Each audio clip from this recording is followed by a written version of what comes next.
खबर है शहडोल जिले से, जहां जेतपुर क्षेत्र मां सिंहवाहिनी माता मंदिर भटिया में नवरात्रि के 10 दिनों तक भव्य मेले का आयोजन किया जाता है, जिसमें आए दिन कुछ न कुछ विवाद की स्थिति बनी रहती है। इस मामले में कुछ व्यापारियों ने ट्रस्ट के ऊपर यह आरोप लगाते हैं कि मेला मैदान में साफ सफाई की व्यवस्था, लाइट एवं पानी की व्यवस्था नहीं की जा रही है। वहीं कुछ ब्राह्मण और पंडितों ने भी आरोप लगाया है कि ट्रस्ट वालों ने चंदन, चना, अमृत एवं प्रसाद वितरित में प्रतिबंध लगाया जाता है। इस मामले को लेकर जब एसडीएम मैडम के पास बात किया गया तो मैडम के द्वारा स्पष्टीकरण किया गया। एसडीएम जेतपुर के द्वारा बताया गया कि किसी भी रूप में प्रसाद वितरण व चना, अमृत तथा चंदन लगाने में प्रतिबंध नहीं लगा, पर पास में बैठे कुछ ब्राह्मणों, मुंडन संस्कार करने वाले एवं दुकानदारों ने बताया कि ट्रस्ट के द्वारा किसी प्रकार की कोई व्यवस्था नहीं दी जा रही है, ऐसे लोगों ने बताया। वहीं अव्यवस्था को लेकर जब एसडीएम से पूछा गया तो उन्होंने बताया कि अभी शेष दिन जो बचे हुए हैं उस पर ट्रस्ट पूरी तरह से ध्यान दे और हमारा प्रयास होगा कि हम अव्यवस्थाओं को दूर करें। के भटिया माता मंदिर में अभी वर्तमान में स्थित है। किस प्रकार की समस्या आपको उत्पन्न हुई थी और आप नाराज हैं, कारण बताइए। बस क्या है कि सबसे पहले आप सभी भक्तों से जय माता दी। मैं प्रॉपर ये भटिया से हूँ, मेरा नाम संजू तिवारी है। और क्या है, ट्रस्ट वालों में एक चीज़ की कमी है। कमी ये है कि ब्राह्मणों को जिस तरह सुविधा चाहिए उस तरह सुविधा नहीं दिया जा रहा। किस किस प्रकार की सुविधा यहाँ ये चाहिए कि जैसे यहाँ रजिस्ट्रेशन होता है, जितने ब्राह्मण रजिस्ट्रेशन करवाते हैं तो उनको जो है तो कायदे के साथ जो डायरी होता है, कार्यवाही रजिस्टर वहाँ होता है, उसमें सभी ब्राह्मणों का उसमें जो है तो रजिस्ट्रेशन दर्ज होनी चाहिए। फर्स्ट चीज़। दूसरी चीज़, मन मौजी रजिस्ट्रेशन जो किया जाता है, कोई आज कर रहे हैं फिर परसों चालू हो गया, नरसों चालू हो गया, ऐसा नहीं। उसका भी एक क्राइटेरिया होनी चाहिए कि आप निर्धारित समय तक ही आप ब्राह्मणों का जो है तो आप करेंगे क्या रजिस्ट्रेशन। ठीक है। ट्रस्ट के द्वारा रजिस्ट्रेशन की क्या नियत तारीख रखी जाती है? कुछ नहीं है, कुछ नहीं है। कुछ जब भी पंडित आया तभी रजिस्ट्रेशन चालू, व्यापार बना है सीधे। और अब यही है कि व्यापार बना के रखे, पंडितों की कोई गरिमा नहीं है। कोई आए उल्टा सीधा बोले, धमकी देता है, यहाँ गाली देता है ब्राह्मणों को। अरे हम ब्राह्मण है, मंदिर माता के, हम लोगों के सानिध्य में देवी, हम पूजा ना करें फिर करे कोई पूजा, हम कथा ना सुनाए, आपको कोई दूसरा सुनाए कथा। तो क्या है, हम लोगों का भी मर्यादा है। हम लोग पढ़े लिखे हैं, माता के सेवक हैं, ब्राह्मण हैं। आप सभी भक्त आते हैं, आप लोगों का हम लोग कथा पूजा करवाते हैं। इस चैनल के माध्यम से आप क्या संदेश देना चाहते हो, कैसे व्यवस्था होनी चाहिए? अब चैनल के माध्यम से मैं ये संदेश देना चाहता हूँ, मेरा सभी भक्तों से निवेदन। दूसरी चीज़, विशेष कमेटी वालों से निवेदन है कि ये जो है तो यहाँ का व्यवस्था करें, ब्राह्मणों का व्यवस्था करें।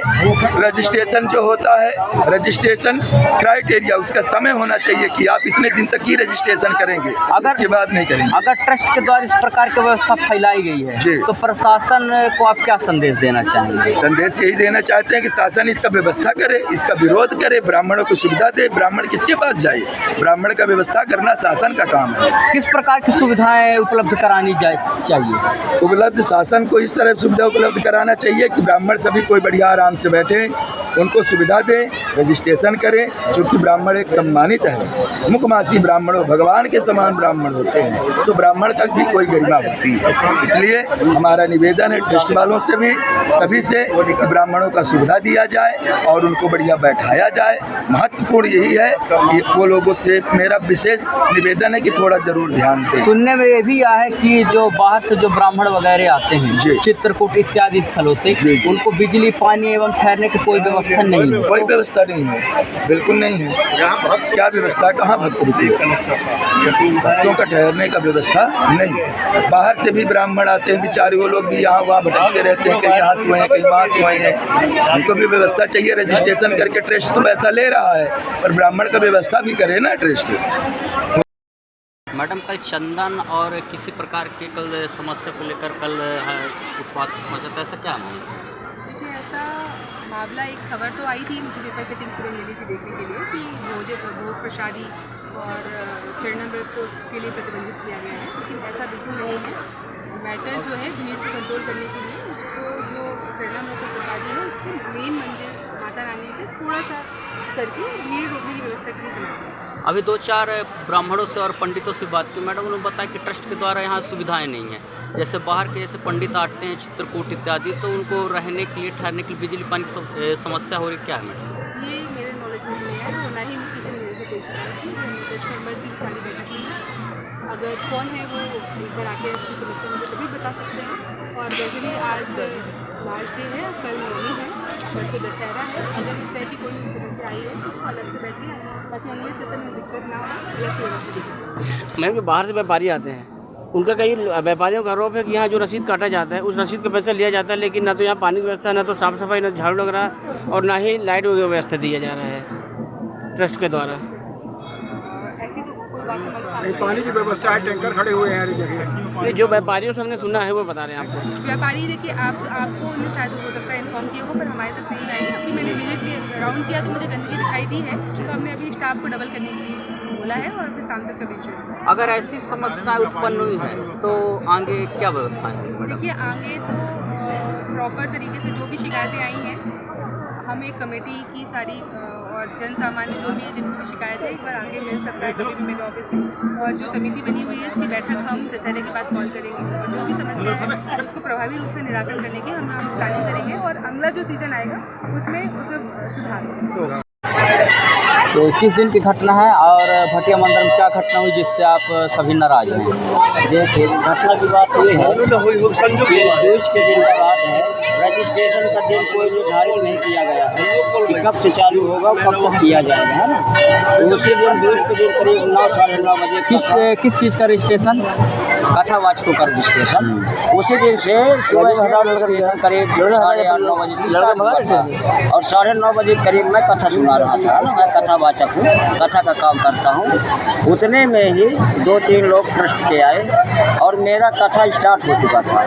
उसको उठाया गया, उठा के दूसरे जगह रखा गया। मैं नम्र निवेदन भी कर रहा था कि आप, मैं गरीब आदमी हूँ, मेरा कथा आप यहाँ कब से कथा वाचन कर रहे हैं? मेरे को आज यहाँ 20-25 साल से हो गया। और कौन व्यक्ति आए थे और आपको बीच कथा से उठा दिए? यही ट्रस्टी लोग थे। ट्रस्टी लोग आए और मेरा कथा का सामान उठा के दूसरे पंडित को दे दिया गया। गलती मेरा इतना ही था कि आधा घंटा पहले वहाँ रजिस्ट्रेशन नहीं करवा गया था।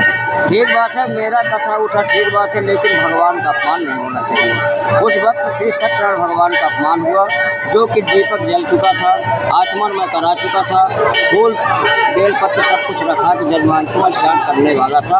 उतने में ही मेरे कथा का सामान लेके और दूसरे ब्राह्मण को दे दिया गया। कथा वाचन जब कराते तो उसका रजिस्ट्रेशन इसी वर्ष हुआ है और पहले भी? नहीं, रजिस्ट्रेशन हर वर्ष होता है। तो हर वर्ष चौथ, पाँच, छठ को होता था जब सभी ब्राह्मण लोग आ जाते थे। इस बार रजिस्ट्रेशन ये दूज को स्टार्ट कर दिए। इस रजिस्ट्रेशन कोई नियत तिथि रखी गई थी? नहीं, इसका कोई नियत तिथि नहीं है कि कब स्टार्ट कर दे और कब बंद हो जाए। इसी कारण से मेरा चूक हो गया, इस कारण से, और मेरा कथा दूसरे को दे दिया। किसी प्रकार का कोई अलाउंस ट्रस्ट के द्वारा की रजिस्ट्रेशन? ट्रस्ट के द्वारा अलाउंस बस यही होता है कि दानदाता आओ, अपना दान दक्षिणा यहीं डालो, अपना रसीद करवाओ, बार बार किया जाता है। इससे जनता को क्या है, हताहत होता है। जिसको जो दान दक्षिणा करना है वो स्वयं देगा, किसी को कहने की इसलिए कोई ज़रूरत नहीं है ना। देखिए जैसे ग्रामीण क्षेत्र हमारे ये सभी लोग रहते हैं, कोई गरीब भी है, कोई अमीर भी है। यहाँ पे एक नियम बनाया गया है, रसीद का नियम। पहले कोई भी काम होता है तो उसमें रसीद कटाया जाता है ना, फिर इसके बाद उसका कारकर होता है। यदि वो रसीद का पैसा नहीं रखा है तो उसको इस परिसर से भगा दिया जाता है। दूसरी बात, कोई साधु संत यदि कहीं दूर से आते हैं तो उनका ना भोजन का व्यवस्था होता है, ना खाने का व्यवस्था।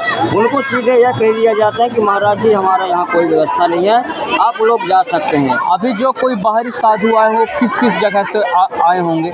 जैसे कोई चित्रकूट से आ जाते हैं, कोई अमरकंटक से आ जाते हैं, कोई भगवान श्री रामचंद्र जी का अयोध्यापुरी से आ जाते हैं। मतलब कौन कब आ जाए कोई निश्चित तो है नहीं यहाँ। प्रशासन के लिए आपका क्या संदेश है अगर इस तरह आपके साथ हो रहा है तो?